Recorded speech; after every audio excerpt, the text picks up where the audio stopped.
નમસ્કાર મિત્રો, થોડા જ સમયની અંદર એનટીએસસીની પરીક્ષા એ ખૂબ નજીક છે અને તેનો એક અગત્યનો મુદ્દો એટલે કે એમએટી. સૌથી પહેલાં તો જાણીએ કે એમએટી મેટ એટલે શું? મેન્ટલ એબિલિટી ટેસ્ટ, જે અંતર્ગત માનસિક યોગ્યતા કસોટી. આપણા બુદ્ધિ ચાતુર્યને છે એ આ કસોટી અંતર્ગત એ માપવામાં આવે છે. ઘણા બધા પ્રકારના અલગ અલગ એ પ્રશ્નો પૂછાય છે, જેમાંના સૌથી પહેલા પ્રશ્નની આપણે વાત કરીએ શ્રેણીઓ વિશે. તો શ્રેણીઓની અંદર એક ચોક્કસ પ્રકારે એક ક્રમ છે એ તમને આપેલા હશે, જેની અંદર ઘણી બધી પેટર્નો છે અનુસરે છે. ઘણા ક્રમિક છે એ આંકડાઓ આગળ વધતા હશે. અમુકની અંદર સરવાળાની પેટર્ન લાગતી હશે, અમુકની અંદર બાદબાકીની પેટર્ન લાગતી હશે, અમુકમાં ગુણાકારની પેટર્ન લાગતી હશે, તો અમુકની અંદર ભાગાકારની પેટર્ન લાગતી હશે. ઘણી બધી વખત વર્ગમૂળ અને ઘનમૂળની પેટર્ન પણ અનુસરે છે. તો જોઈએ આવા કેટલાક દાખલાઓ. સૌથી પહેલા આપણી સામે એક પ્રશ્ન આપવામાં આવેલો છે 2, 6, 14, 26 ખાલી જગ્યા અને પછી છે 62. તો વિચારો કે આની અંદર સૌથી પહેલા એ કયો સિક્વન્સ, કયો ક્રમ એ જળવાયેલો હશે. તો અહીંયા જોઈએ આ બંને વચ્ચે જોવા મળતો ગેપ એટલે કે 4 નો ગેપ જોવા મળે છે. ત્યાર પછીની બે સંખ્યા એના વચ્ચે જોવા મળતો ગેપ એટલે કે 8 નો ગેપ જોવા મળે છે. ત્યાર પછી વાત કરવામાં આવે તો 26 અને 14 એટલે બંને વચ્ચે જોવા મળતો ગેપ એ 12 નો છે. પછી આપણને આપી છે ખાલી જગ્યા અને પછી પાછો એક ક્રમ આપેલો છે 62. તો હવે નીચેના ગેપને ક્રમશઃ જોતા જઈએ. 4, 8, 12 તો કન્ટિન્યુ 4 4 માં છે વધારો થાય છે. તો અહીંયા આગળ આપણે વધારીએ 4 એટલે કે 16. હવે 16 છે એ આપણને આંકડો મળી ગયો, તો આની અંદર છે આપણે 16 શું કરશું? ઉમેરી દેશું. તો શું આવશે? 6 ને 6 12, 1 42. 42 આપણને જવાબ મળ્યો. તો એ જ પછી આગળ જોતા જવાનું કે આ શ્રેણી લાગુ પડે છે ખરા? તો કે 16 16 પછી 20, તો 42 માં 20 ઉમેરીએ તો જવાબ મળે છે આપણને 62. તો અહીંયા આગળ આપણને કયો જવાબ મળ્યો? તો કે 42. 4ની સિક્વન્સમાં ક્રમશઃ આગળ વધતું જાય છે. ત્યાર પછી બીજો જોઈએ 6, 11, 21, 36, 56 અને ખાલી જગ્યા. આવી રીતનો છે દાખલો શ્રેણીમાં આપણને આપ્યો છે. તો આની અંદર પણ એક સિક્વન્સ છે એ પોતે જળવાયેલી છે. સૌથી પહેલા પ્રશ્નને છે જુઓ અને જોઈને પહેલા વિચારો કે આમાં કઈ શ્રેણી છે એ અસર કરે છે. તો અહીંયા આગળ આપણે જોઈએ 5, 10,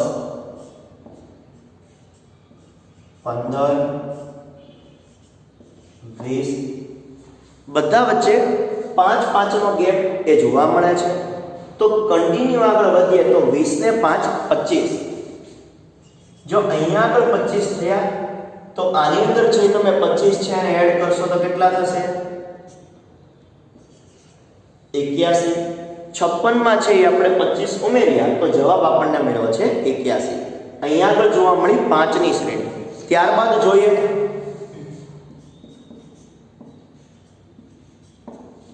12, 32, 72 ખાલી જગ્યા 312. હવે આ શ્રેણીની અંદર પણ આપણને એક આંકડાઓ છે એ મળ્યા છે, પણ કઈ શ્રેણી આગળ વધે છે એના વિશે ચોક્કસ ખ્યાલ નથી. તો જોતા જઈએ આમાં કઈ શ્રેણી લાગુ પડે છે. તો કે આ બંને વચ્ચેનો ગેપ કેટલો જોવા મળ્યો? તો કે 20. આ બંને વચ્ચેનો ગેપ 72 માંથી 32 બાદ કરો 40. શ્રેણી સતત આગળ વધતી રહે છે. તો અહીંયા આગળ છે આપણને જવાબ મળ્યો 20, 40. તો કે આના ડબલ થયા. અહીંયા ખાલી છે એટલે ખબર નથી. 80. હવે આની અંદર છે તમે 72 માં 80 ઉમેરો તો જવાબ આપણને મળે છે 152. હવે વિચારો કે જવાબ આપણને મળ્યો તો અહીંયા આગળ છે એ કન્ટિન્યુ આગળ વધીએ, કદાચ આપણે 60 કર્યા હોય અને 60 કર્યા પછી આપણે 80 કર્યા હોય તો આપણને આ જવાબ છે એ મળત નહીં. દાખલા તરીકે 72 ની અંદર છે આપણે જો અહીંયા કદાચ 20 ની શ્રેણીમાં આગળ વધશું તો 60 ઉમેરશો તો આનો જવાબ આપણને 132 મળશે. આ 132 અને 312 વચ્ચે વધારે ગેપ છે. 132 માં તમે આની શ્રેણી આગળ વધતા પાછા 80 ઉમેરશો તો 312 જવાબ મળશે નહીં. આપણે અહીંયા 312 સુધી પહોંચવાનું છે એટલે શું કરવાનું છે તો કે આના ડબલ 20 40 80 160. હવે વિચારો 152 ની અંદર 160 એડ કરો, 2 6 ને 5 11 1 વધી 1 3 મળી ગયો 312 જવાબ. પણ કેમ ખબર પડી આપણને કે આ ડબલ થતા જાય છે? કારણ કે અહીંયા જે ખાલી જગ્યા આપેલી છે એના પછીનો અંક પણ જોવો જરૂરી છે. જો એના પછીના ક્રમની અંદર કદાચ 20 40 60 અને 80 ઉમેરશું તો 312 સુધી આપણને એ જવાબ મળશે નહીં. એટલા માટે અહીંયા શું થયું છે તો કે ડબલ છે એટલે કે બેવડાણું છે. ત્યાર પછી જોઈએ 0 3 8 15 ખાલી જગ્યા અને 35. અહીંયા આગળ મોટે ભાગે આપણે જોઈએ તો બધા જ એકી સંખ્યાની રકમ એ આપણી સામે છે. તો જોઈએ હવે ને સૌથી પહેલા આપણને કયો અંક મળ્યો તો કે 0, ત્યાર પછી 3, પછી 8, પછી 15. મોટે ભાગે છે કેવી છે એકી સંખ્યા છે. તો હવે વચ્ચેનો ડિફરન્ટ છે તમે જોતા જાઓ. આ બંને વચ્ચેનો ગેપ છે 3, આ બંને વચ્ચેનો ગેપ તો કે 5, આ બંને વચ્ચેનો ગેપ તો કે 7. હવે વિચારો કે જે સંખ્યા આપણને નીચે મળતી જાય છે એ કેવી છે તો કે એકી સંખ્યા છે અને એમાં ક્રમિક સંખ્યા આગળ વધતી જાય છે 3 5 7. તો આગળ 9 વધારીને જોઈએ આપણને જવાબ મળે છે તો કે 9. 15 ની અંદર 9 છે તમે ઉમેરશો તો જવાબ કેટલો મળશે અહીંયા આગળ તો કે 24. વિચારીએ 24 જવાબ સાચો છે તો કે હવે 24 માં 11 ઉમેરશો તમે તો કેટલો જવાબ મળ્યો તો કે 35. તો કે સિક્વન્સ જળવાય છે તો કે હા 3 5 7 9 11. હવે માની લો મિત્રો કે આની પછી તમને અહીંયા ખાલી જગ્યા આપેલી હોય તો કયો જવાબ આવી શકે તો કે એકી સંખ્યા છે ક્રમિક આગળ વધતી જાય છે તો 11 ની અંદર છે આપણે શું કરશું 13 ને આગળ ઉમેરશું. 13 ને આગળ ઉમેર્યા તો 35 માં આપણે 13 શું કરશું પ્લસ કરશું તો એનો જવાબ અહીંયા આગળ આપણને કેટલો મળ્યો તો કે 48. કહેવાનો અર્થ મિત્રો કે શ્રેણી છે ક્રમિક રીતે આગળ વધતી જશે. ત્યાર પછી જોઈએ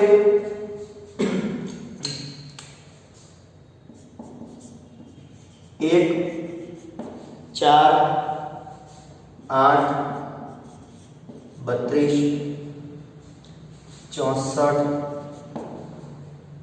256 અને ખાલી જગ્યા. હવે આવી રીતની સંખ્યા આપણને આપી છે તો સૌથી પહેલા વિચારો કે કઈ પેટર્ન આમાં લાગુ પડશે. તો સૌથી પહેલા આપણે વિચારીએ કે બંને વચ્ચેનો ગેપ તો કે 3 પછી 4 તો 5 નો ગેપ લાગુ નથી પડતો. 2 નો વર્ગ 2 નો ઘન તો 32 પાછો લાગુ નથી પડતો.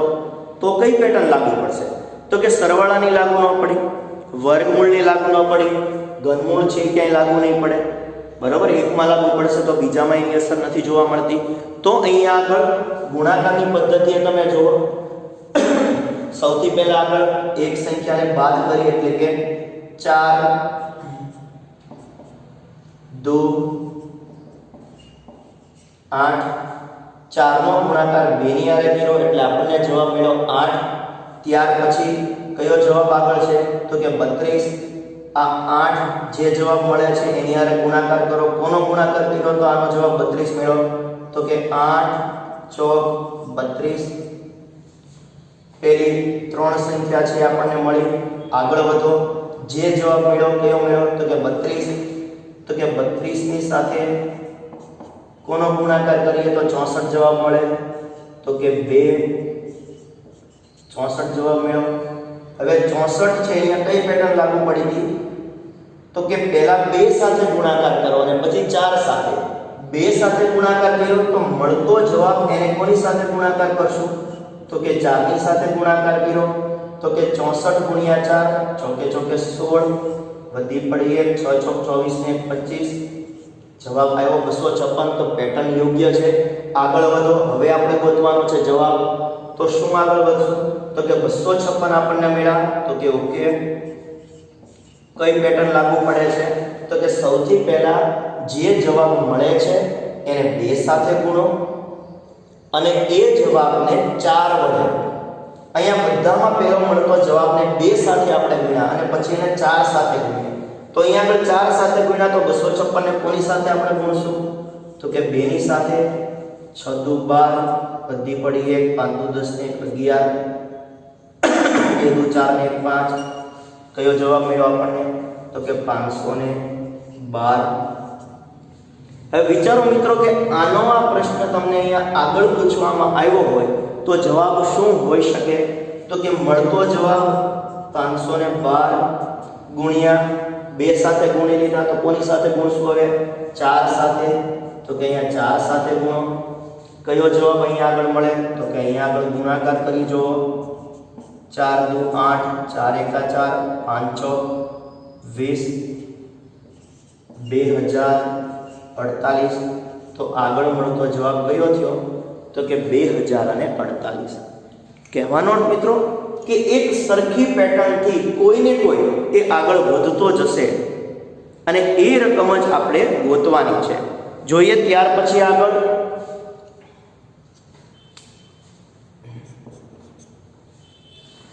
આપેલો છે 3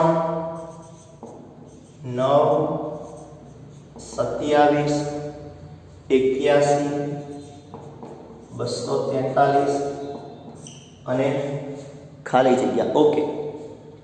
તો અહીંયા પણ આપણને ખબર પડે છે કે આ કંઈક એવી સંખ્યા છે કે જે કોઈને કોઈ રીતે એકબીજાની સાથે જોડાયેલી છે। તો જુઓ 3 ગુણ્યા 3 9 9 ગુણ્યા 3 27 27 ગુણ્યા 3 81 81 ગુણ્યા 3 243। તો એના પછી આપણે શું કરશું, 243 ગુણ્યા 3 તો જવાબ મેળવીએ 3 તેરી 9 4 તેરી 12 3 દુ 6 ને 1 7 કયો જવાબ મળ્યો, તો કે 729 બરોબર। ત્યાર પછી આગળ જોઈએ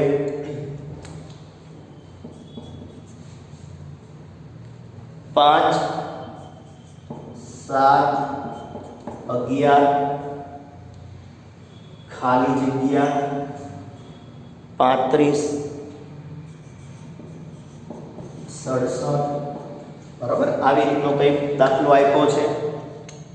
બધી જ સંખ્યાઓ એ એકી સંખ્યા છે તો લોજિકલી રીતે વિચારો, એકી સંખ્યા છે તો વચ્ચે આપણને શેનો ગેપ મળ્યો, તો કે બેકી સંખ્યાનો। બંને વચ્ચે છે ગેપ 2 4 પછી કયો આવી શકે, કારણ કે આપણા માટે શું આપ્યું છે, ખાલી જગ્યા। તો કે 2 ની સંખ્યામાં આગળ એમનામ વધે છે તો એમનામ છે આપણે આગળ વધીએ।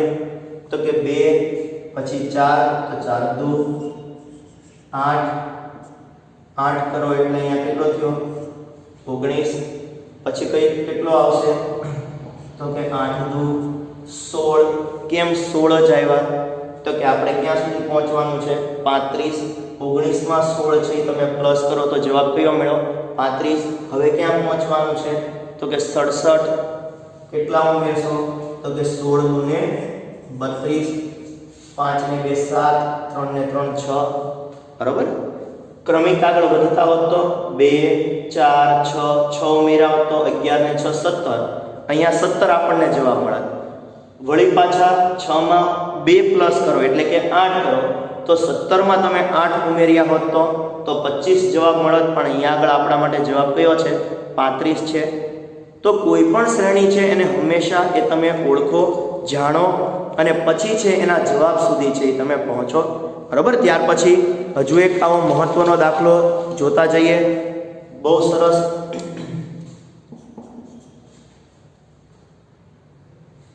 3 4 5. ત્યાર પછી આપ્યું છે 4 5 2.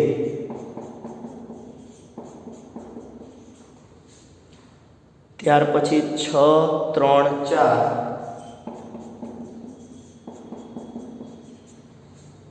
ત્યાર પછી 2 6 3.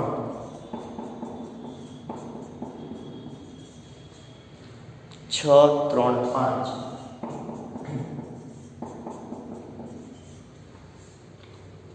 એની સામે 12 15 48. બીજાની સામે 200 829. ત્રીજાની સામે 182 459. 182 459. ચોથાની સામે 120 625. તો અહીંયા આગળ છે પોતે જવાબ શું આવે, બરાબર. વચ્ચે આપણને એક હેશટેગની છે એ પોતે નિશાની આપી છે. તો આને છે તમે વિચારતા જાઓ કઈ રીતે, તો કે આપણને સંખ્યા સીધી મળે તો એના જવાબની નજીક જઈ શકીએ. તો કે 4 તેરી 12 પહેલો જવાબ મળ્યો. બીજું 15 છે તો 15 કોને રિલેટેડ, ઓકે, તો 3 પંચા 15, ઓકે. હવે મળ્યો 48, તો 48 માટે આપણે શું કરશું, તો એની માટેની પેટર્ન યાદ રાખો. શું આપ્યું છે, તો કે ત્રણેય સંખ્યા છે એનો પહેલા ગુણાકાર. 4 તેરી 12, 12 પંચું 60. અહીંયા આગળ આપણને મળ્યા છે 60. હવે ત્રણેય સંખ્યા છે એનો સરવાળો કરો. 4 ને 3 7 ને 5 12. જવાબ આપણે ક્યાં સુધી પહોંચવાનું છે, તો કે 48 સુધી. તો શું કરશો એને, તો કે 60 માંથી 12 ને બાદ કરશો તો જવાબ તમને શું મળ્યો, 48 મળ્યો. તો અહીંયા 48 જવાબ મળ્યો. તો જોવાની બીજામાં એ પેટર્ન લાગુ પડે છે ખરા, તો જોઈએ આપણે. 4 પંચા 20, 4 2 8 29, 5 ચોક 20, 20 2 40. સરવાળો 5 ને 4 9, 9 ને 2 11. 40 માંથી 11 બાદ કરો, 29. મળી ગયો જવાબ. તો કે પેટર્ન બધે લાગુ પડે છે. તો હવે આમાં વિચારીએ, પહેલી અને બીજી સંખ્યા એનો જ ગુણાકાર કરશું. તો કોનો કર્યો, તો કે 6 ગુણ્યા 3 એટલે કે 18. ત્યાર પછી શું કર્યું, તો કે પહેલી જોવો, વચ્ચેનો જવાબ 15 મળ્યો. તો કે પહેલી અને છેલ્લી સંખ્યાનો ગુણાકાર, તો કે પહેલી અને છેલ્લી સંખ્યાનો ગુણાકાર કરો. 6 પંચું 30. ત્રણેયનો ગુણાકાર અને પછી એ જ સંખ્યાના સરવાળા વડે બાદ કરવાનો. 6 પંચા 30, 30 તેરી 90. ત્રણેયનો સરવાળો 6 11 14. 90 માંથી છે 14 બાદ કરો. કયો જવાબ મળ્યો, તો કે 76. મળી ગયો જવાબ.